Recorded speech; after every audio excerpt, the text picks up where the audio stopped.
Amigos de todo el país, muy buenas tardes y bienvenidos a la emisión central de 24 horas en este sábado 16 de septiembre de 2023. Siempre un gusto acompañarlos. Empezamos con la información. La Fiscalía General del Estado rechaza la decisión adoptada ayer por la teniente política de la parroquia Nayón en Quito, Nancy Ruiz, quien otorgó medidas administrativas de protección a favor de la vocal del Consejo de la Judicatura, Maribel Barreno, y en contra de la fiscal general Diana Salazar, por supuestamente detener o prevenir la violencia de género. La notificación a Salazar fue hecha la tarde de ayer y se constituye en un capítulo más de los hechos que se han generado desde el 28 de abril pasado, cuando la fiscal general anunció que formulará cargos por el delito de tráfico de influencias contra los vocales del Consejo de la Judicatura, Maribel Barreno y Juan José Morillo, además del juez de Pichincha, Vladimir Jaya. Barreno, Morillo y Jaya son parte de una investigación previa abierta ante audios filtrados en los que el vocal Morillo, en presencia de la vocal Barreno, pide apoyo al presidente de la Corte de Justicia de Pichincha, Gustavo Osejos, ante una acción de protección interpuesta por la entonces presidenta del Legislativo, Guadalupe Llori, para así salvarla de su destitución. En el documento firmado por Ruiz se prohíbe al agresor, es decir, a Diana Salazar, por sí mismo o por terceros, generar acciones de intimidación, amenazas o coacción a la mujer que se encuentra en situación de violencia, Maribel Barreno en este caso, o de cualquier integrante de su familia. También se dispone la instalación de dispositivos de alerta, riesgo o dispositivos de alerta en la vivienda de la mujer víctima de este presunto caso de violencia. Desde la Fiscalía se califica de ilegal la resolución de la teniente política de Nayón y se ha asegurado que el ejercicio de las atribuciones que ostenta el ente persecutor oficial del Estado, como el procedimiento inicio de una investigación previa que por mandato legal le corresponde cumplir, de ninguna forma se subsume en algún tipo de violencia de género, pues claramente este concepto no engloba el ámbito del ejercicio de las funciones y competencias constitucionales que posee la Fiscalía. La Fiscalía además anunció que al no estar sustentada en derecho esta resolución, la institución solicitará al órgano jurisdiccional la respectiva revocatoria. Además, se conoce que el ministro de Gobierno, Henry Cucalón, dispuso anoche que Nancy Patricia Ruiz Mora fuera removida de su cargo de teniente política de Nayón.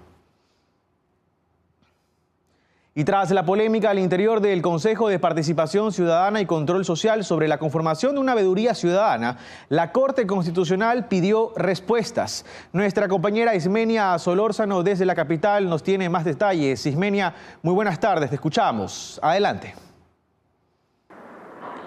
Hola, ¿qué tal, Carlos? Buenas tardes. En efecto, el Consejo de Participación Ciudadana y Control Social se mantiene en cuerda floja y lo que se espera es la audiencia del próximo 25 de septiembre. Esto como parte del seguimiento del dictamen emitido por la Corte Constitucional que prohíbe a cualquier Consejo de Participación evaluar el actuar del Consejo de Participación Ciudadano transitorio, en ese entonces presidido por el fallecido Julio César Trujillo. Recordemos que Allen Berbera, presidente de este organismo, puso en marcha una veeduría precisamente sobre este tema. Para conocer más detalles, nosotros les hemos preparado un recuento.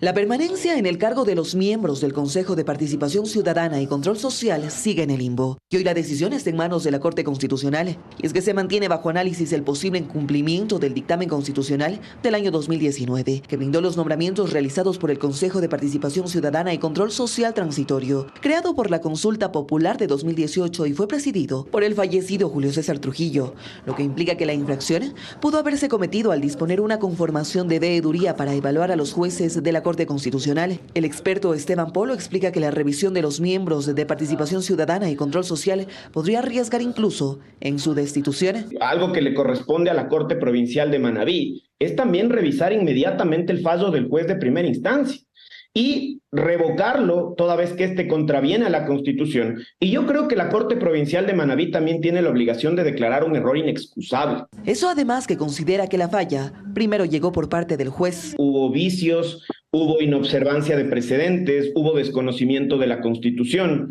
Un juez prácticamente lo que está haciendo, un juez de primera instancia del Cantón Montecristi, está desconociendo una disposición clara de la Corte Constitucional. Los consejeros de Participación Ciudadana Nicole Bonifaz, Michelle Calvache y Andrés Falconi se han desvinculado de las actuaciones de Allen Berbera y los otros 3 vocales. Es así que incluso señalan que en audiencia pública que se llevará a cabo en los próximos días, presentarán los descargos correspondientes. En la cual interpondremos nuestra defensa técnica dentro de la Corte Constitucional para demostrar las evidencias que hay en contra de ciertos consejeros que han pretendido usar estos medios para llegar a sus fines. Y es en este marco que la Corte Constitucional convocó a las autoridades del Consejo de Participación Ciudadana y Control Social, entre ellos a su presidente Allen Berbera, a una audiencia pública el próximo 25 de septiembre a las 10 de la mañana. Pero no solamente para entregar la información de la conformación de la veeduría, sino también a las actuaciones que se tomaron en contra de la designación de la Fiscal General del Estado.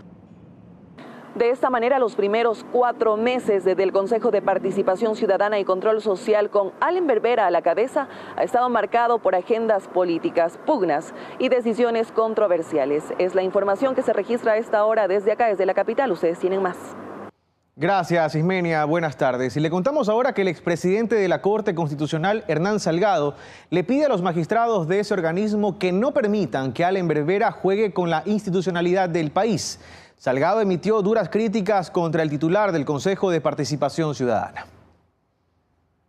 Por favor, lávese la boca. Trujillo fue un hombre decente hasta la muerte. Es la reacción del expresidente de la Corte Constitucional, Hernán Salgado, al anuncio que desde la presidencia del Consejo de Participación Ciudadana se ha hecho de investigar las decisiones del Consejo Transitorio, al que califican de trujillato. Salgado enfila duros comentarios contra su titular Allen Berbera, exabogado de Rafael Correa en el recordado caso El Universo. Hicieron atrocidades con la libertad de prensa y para sacar dinero. Eso solo hacen las almas pequeñas. Es indigno de que esté de presidente, señores del consejeros de Participación Ciudadana. La Corte Constitucional tiene puesta la lupa a la intentona de, desde el Consejo de Participación, convocar a una veeduría para revisar las decisiones del Consejo Transitorio conformado tras la victoria del sí en la consulta popular y cuyas decisiones tienen un candado constitucional. El argumento de Vera es que lo hace por orden de un juez de Montecristi y ante pedidos ciudadanos. La hipocresía de los cínicos. La sanción debe darse a quienes propiciaron esto desde la presidencia del Consejo de Participación Ciudadana. Salgado recuerda que esta operación intentada antes ya le costó el puesto a otros en el cargo de Vera, quien dice va por buen camino si lo que busca es la destitución. A Tuárez, por ejemplo, él fue destituido con todos los vocales por haberse atrevido a desafiar una disposición constitucional.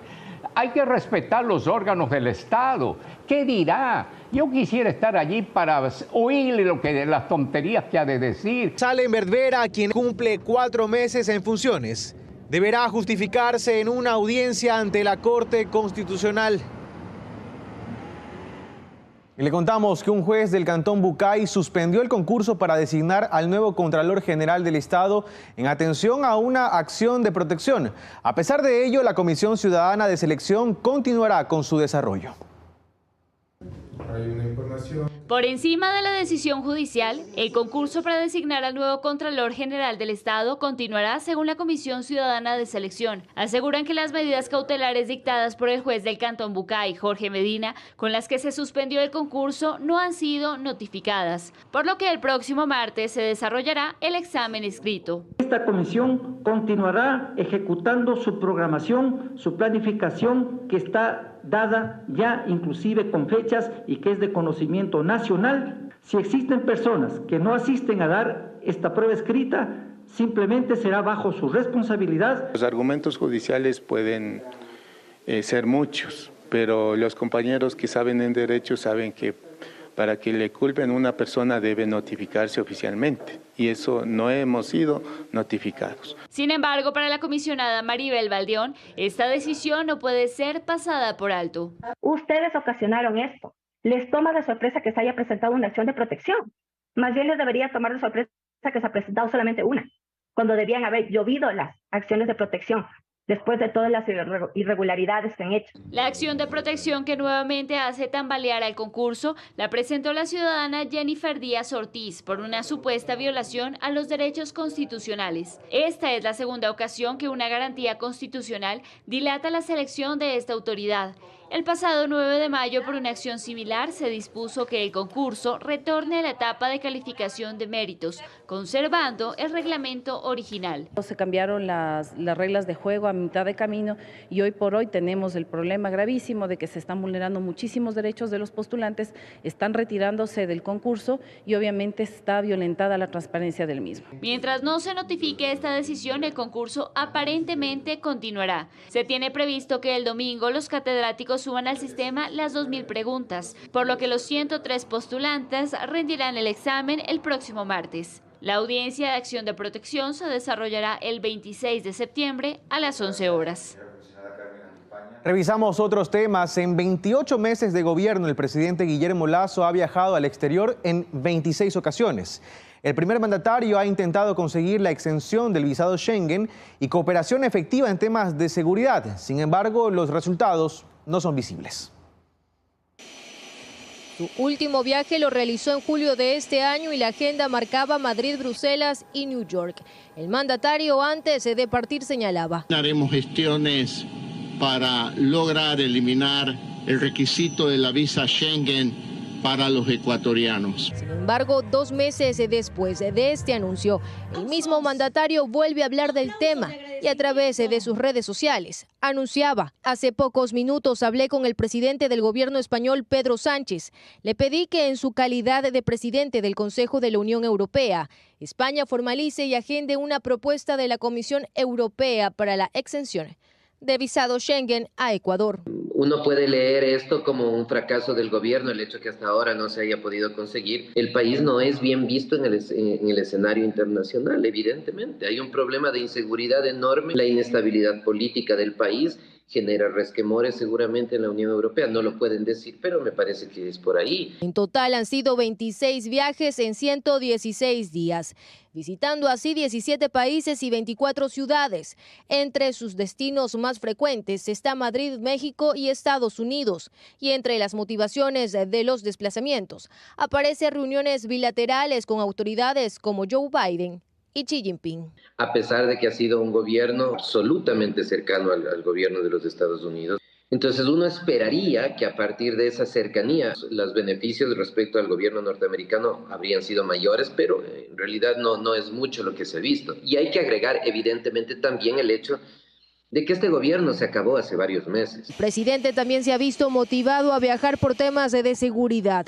Israel fue el destino, donde se aseguró que se iba a buscar la cooperación en seguridad e inteligencia con dicho país. Esa ha sido una de las grandes expectativas que se generó desde el gobierno y que lamentablemente el país nunca observó ningún resultado así claro, muy objetivo. Y es que ni la crisis de inseguridad política ni económica ha podido posponer ninguno de los viajes del jefe de Estado, que este domingo hará uno nuevo de 10 días a Washington y New York, que se convertirá en su viaje número 27.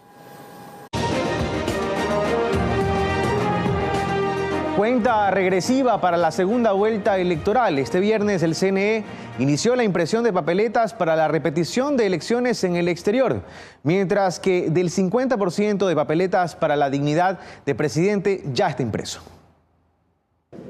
Los ecuatorianos volverán a las urnas para elegir presidente y vicepresidente. En el caso de los migrantes, para elegir nuevamente asambleístas nacionales y del exterior. Para ello, el director de procesos electorales del CNE, Fernando Toledo, explicó que este viernes se inició el envío de kits técnicos a los 65 consulados en el exterior que serán usados para el simulacro y el escrutinio el día de las elecciones. Esto significa que para el día 1 de octubre, que es el simulacro, nosotros ya vamos a contar en las oficinas consulares con los kits técnicos para realizar el simulacro. Tiene el escáner más el equipo computacional para cada una de las oficinas consulares. Aquí también se está adjuntando las actas de escrutinio. En cuanto a la impresión de papeletas, este viernes el Instituto Geográfico Militar inició con la de asambleístas nacionales y del exterior. El 26 de septiembre se tiene previsto el envío de este material, mientras que la papeleta de binomio presidencial ya tiene un avance del 50.22%. La impresión de las papeletas tenemos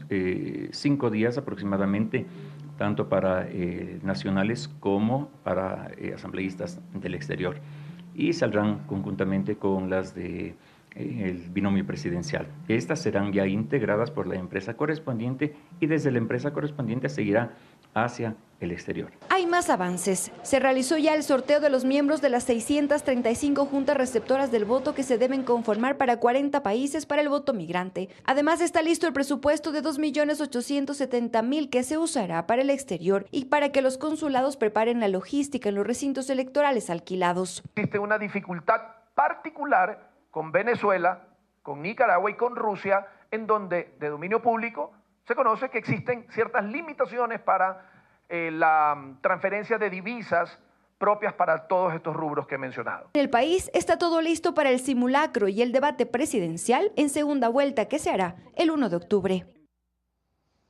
Y los candidatos a la presidencia, Luisa González y Daniel Noboa, declararon que de llegar al poder usarán una parte de la Reserva Internacional para financiar sus proyectos de campaña y enfrentar los efectos del fenómeno del Niño. Según el Banco Central, hay cerca de 7.000 millones de dólares en la Reserva Internacional. Lo dijo primero la candidata de la Revolución Ciudadana, Luisa González. De llegar a la presidencia, usará 2.500 millones de dólares de la Reserva Internacional para financiar sus ofertas de campaña. Allí vamos a traer 2.500 millones de dólares. 500 millones los vamos a usar en 1.000 puntos de red vial. Días después, su contrincante en esta carrera hacia Carondelet, Daniel Noboa, reveló también su intención de hacer uso de estos dineros. Él dijo que sacará 1.500 millones de dólares para enfrentar las consecuencias del fenómeno El Niño. Hay que usar 1.500 millones de dólares en la reserva porque lo vamos a tener que usar durante el fenómeno del Niño. Hasta el último corte del Banco Central, Ecuador registró cerca de 7.000 millones de dólares de reservas internacionales. Esto es 2.000 millones de dólares menos que a finales de enero. El Banco Central justificó esta reducción argumentando que la diferencia corresponde a pagos de deuda externa. Pero, ¿qué dineros conforman las reservas internacionales de Ecuador? Los millones aquí son recursos de terceros que administra el Banco Central y que debe entregarlos a sus depositantes cuando estos así lo requieran. Los principales dueños de los depósitos son entidades públicas del gobierno central, las prefecturas y las alcaldías, las empresas públicas y el IES.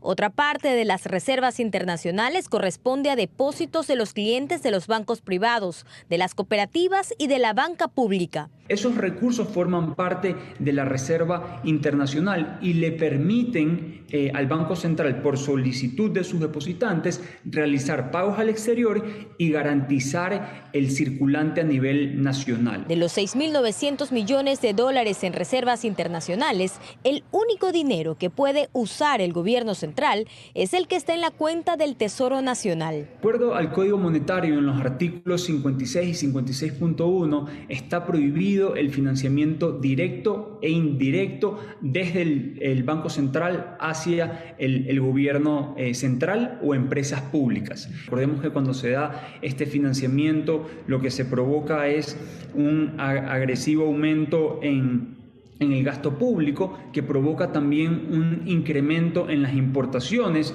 lo cual repercute de manera directa en las reservas internacionales a través de una disminución, y esa disminución, la única manera como fue compensada en anteriores administraciones fue con un agresivo endeudamiento.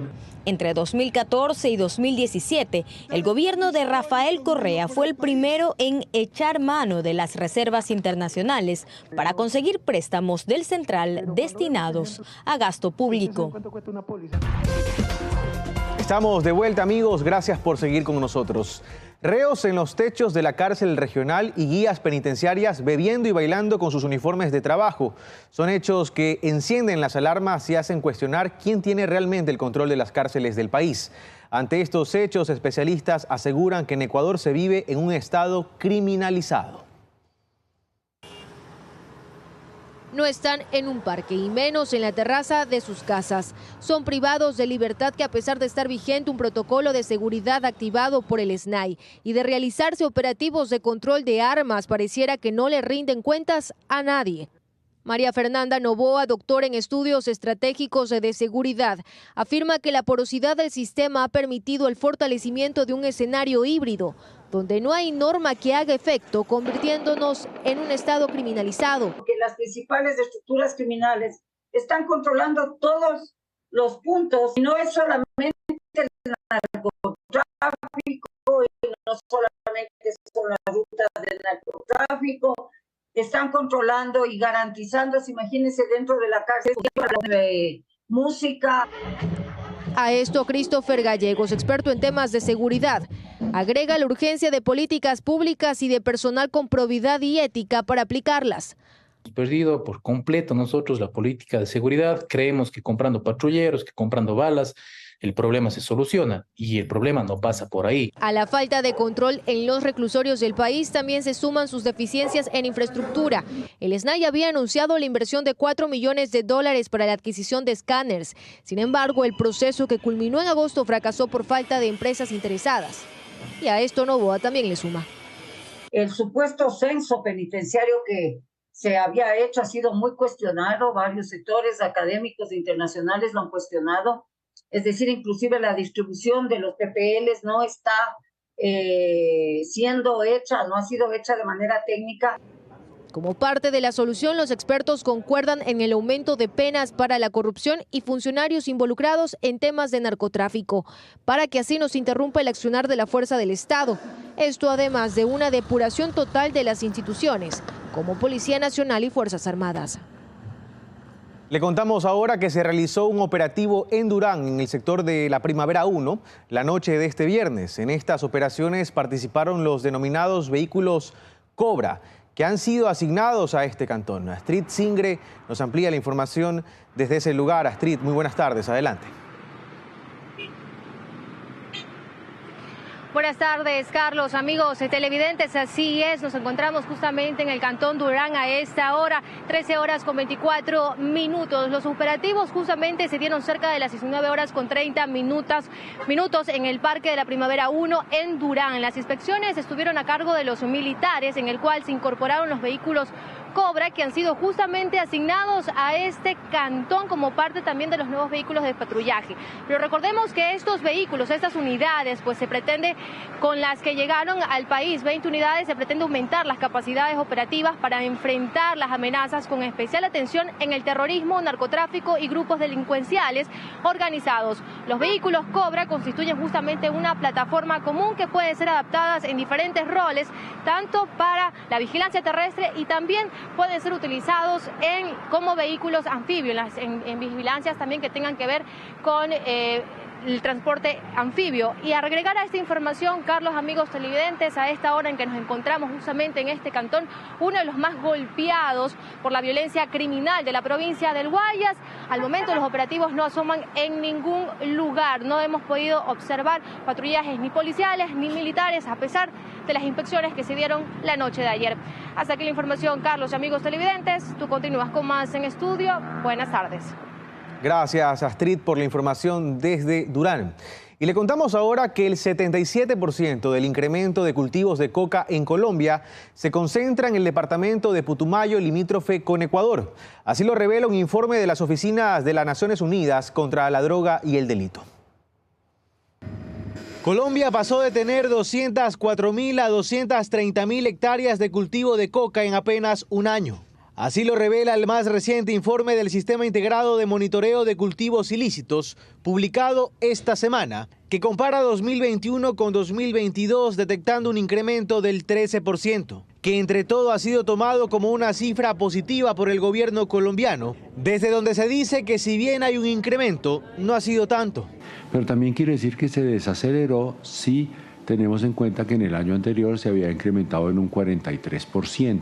En la época del COVID todos nos familiarizamos con una expresión de la prensa, ¿no? Aplanar la curva. Bueno, se está aplanando la curva. El especialista y exsecretario de Seguridad de Bogotá, Hugo Acero, dice que no hay razones para cantar victoria. Los resultados no son lo que nos indicaría que realmente se está controlando, lo que demuestra que el crecimiento es más o menos sostenible y se ha venido sosteniendo. No está disminuyendo como algunas personas están asegurando. ¿Pero por qué este es un tema al que Ecuador debe prestar atención? El informe revela que el 77% de este incremento se concentra en el departamento de Putumayo, limítrofe con Ecuador y Perú. En este mapa, el color amarillo me muestra las zonas en donde la coca se mantuvo estable entre el 2021 y el 2022. Y fíjense que en realidad casi que todo el país estuvo estable. La tendencia en general en Colombia es a la estabilidad y lo que tenemos es una situación muy concentrada en el departamento de Putumayo. Los terrenos o las áreas que dejaron las FARC, que venían controlando, que de alguna manera, a pesar de que estaban en esos territorios, se nutrían del negocio, también controlaban un poco la producción.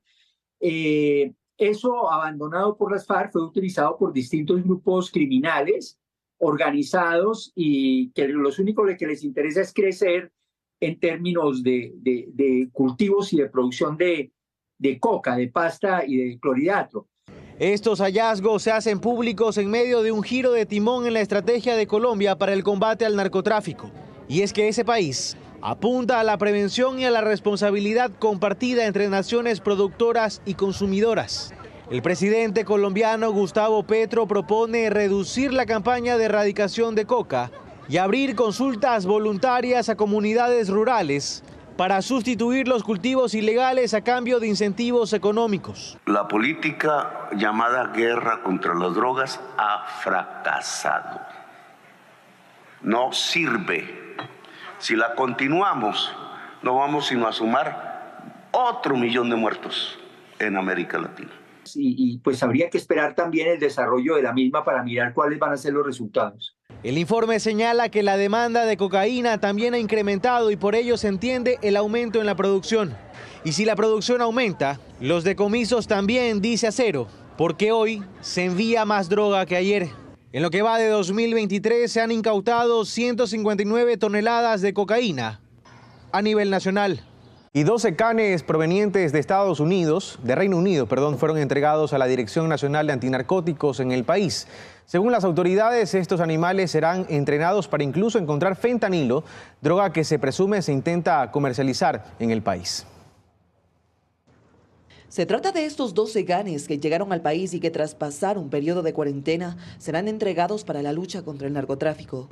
Y que se tiene su trabajo previsto para el 17 de noviembre, para luego encontrarse en capacidad de discriminar olores y buscar las sustancias a las cuales fueron entrenados a detectar. Eso además que esta variedad de canes, que son conocidos por su facilidad para el aprendizaje y el trabajo, detectarán sustancias más específicas. Incluso también estamos gestionando para que dentro de su entrenamiento con pseudodrogas, en su contenido también tenga la detección del fentanilo como una nueva amenaza mundial que lastimosamente ha matado a más de 100.000 personas en Estados Unidos.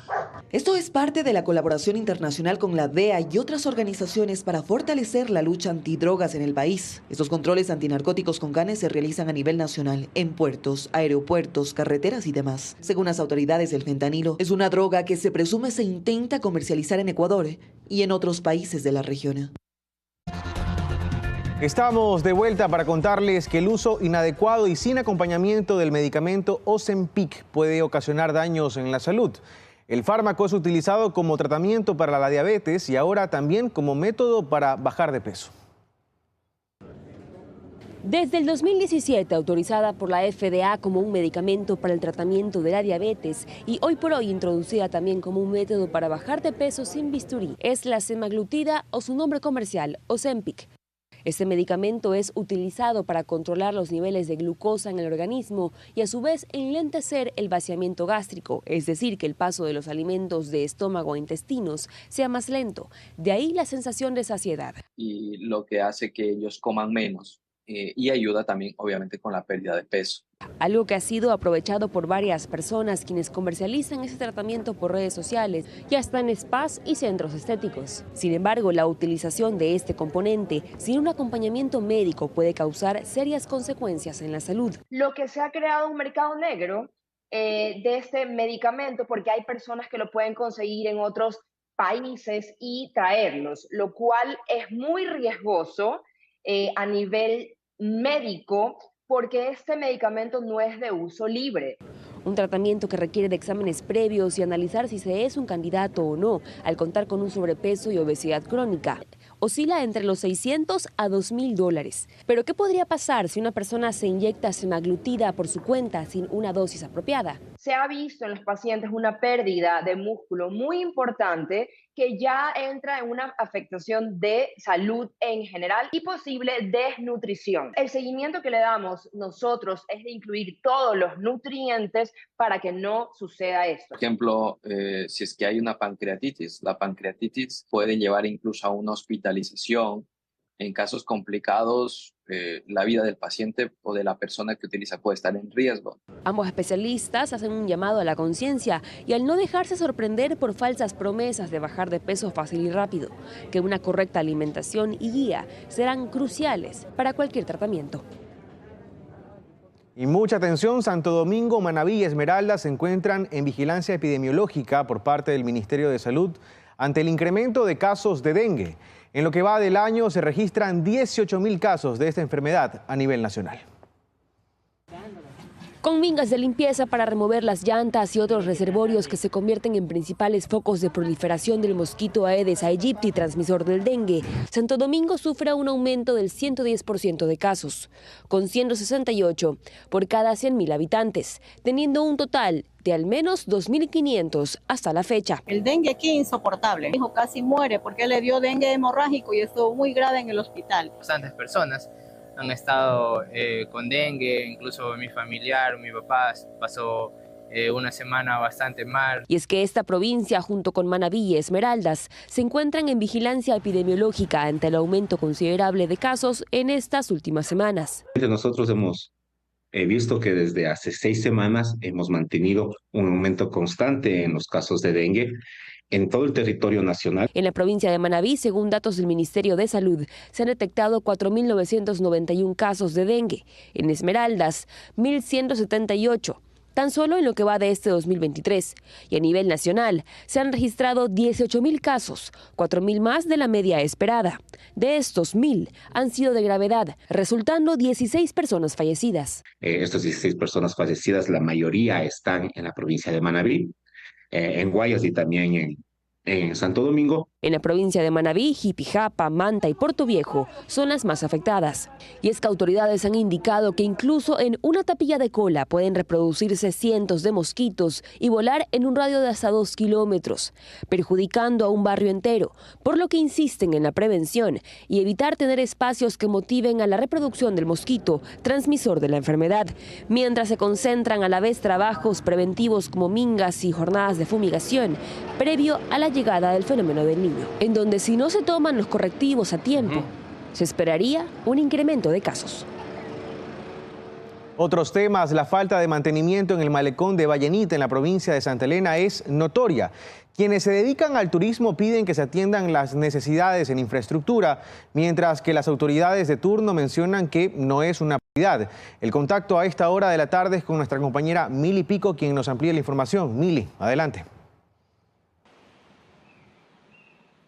Amigos en estudios, buenas tardes. Efectivamente, reportamos desde el malecón de Vallenita, donde es evidente el deterioro de esta obra. Como ustedes pueden ver, adoquines fuera de su lugar, suciedad y ciertas irregularidades. Es el panorama que contrasta con su playa, la cual es muy visitada, especialmente en feriados. Para la construcción de este malecón se asignó un presupuesto de poco más de 4 millones. Les hemos preparado un informe.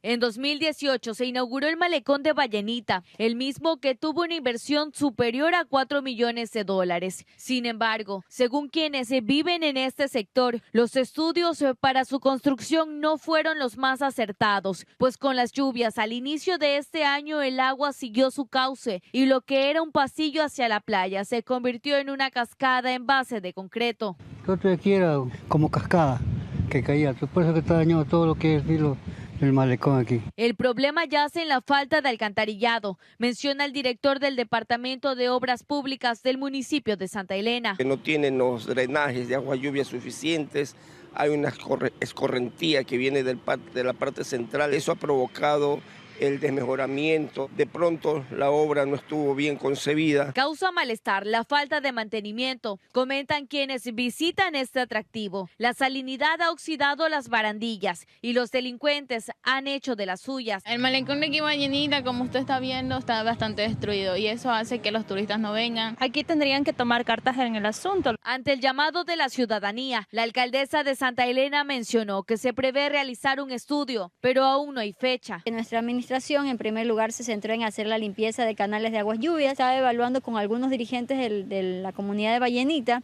de hacer un análisis si sería conveniente hacerlo ahora o hacerlo una vez culminada la etapa invernal para no afectar justamente la inversión. Mientras la actual administración ha invertido recursos en la ejecución de otras obras y eventos catalogados como prioritarios, este es uno de los tantos puntos que han quedado en el olvido en dicho cantón. Quienes se dedican a actividades turísticas en esta localidad se muestran bastante preocupados ante el notorio abandono de las autoridades. En este último trimestre del año se prevé recibir turistas de todas partes del país. Por tanto, solicitan se tome cartas en el asunto. Seguimos en estudios con más. Buenas tardes. Gracias, Mili. Muy buenas tardes. Ojalá que pronto se atienda este problema. Y cangrejos de profundidad ayudaron a científicos a descubrir una gran fuente hidrotermal en Galápagos. Se trata de un sitio en las profundidades del mar donde se registran 298 grados centígrados de temperatura debido a una grieta de uno de los volcanes submarinos. A continuación, los detalles. Estas especies marinas viven entre 1.000 a 3.000 metros de profundidad, en la oscuridad total. Se conoce muy poco de ellas. Las lograron avistar con este mini submarino de nombre Sebastian, que es tripulado desde la superficie a través de un centro de comando instalado en la embarcación científica Falkor 2, que por estos días realiza investigaciones en la Reserva Marina de Galápagos, uno de los sitios con mayor actividad volcánica de la región. Al norte de Galápagos, noreste, estamos entre placas tectónicas, ¿no? Y estas placas, entre las dos placas al norte existe una zona que es sumamente activa. Y en esta zona sale algunos fumaroles hidrotermales, un poco como volcanes abajo el agua. Volcanes muy activos que emiten columnas de vapor que alcanzan hasta los 288 grados centígrados. Las cámaras del mini submarino nos muestran este espectáculo natural a 2.500 metros de profundidad. Pero, ¿cómo encontraron este punto caliente en el amplio océano y a estas grandes profundidades? ¿Recuerdan a estos raros crustáceos con los que iniciamos esta historia? Pues bien, fueron ellos quienes guiaron a los científicos hacia el campo hidrotermal, en donde también se encontraron gusanos tubulares gigantes alrededor del agua caliente. Hay un tipo de vida única que está sostenido por la actividad volcánica que sale en estos sitios. El campo hidrotermal está a 2.500 metros de profundidad, tiene una extensión aproximada de 1 hectárea y está compuesto por 5 chimeneas y 3 fuentes termales. Está ubicado al noreste del archipiélago y miembros de la expedición lo denominaron campo hidrotermal La Ruta del Cangrejo. Estos puntos calientes concentran mayor presencia de vida submarina.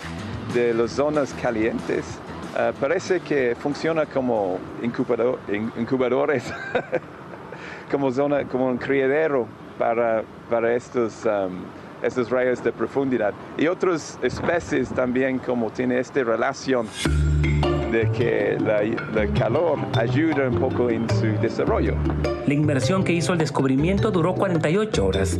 Varias instituciones nacionales e internacionales trabajan en este fascinante proyecto.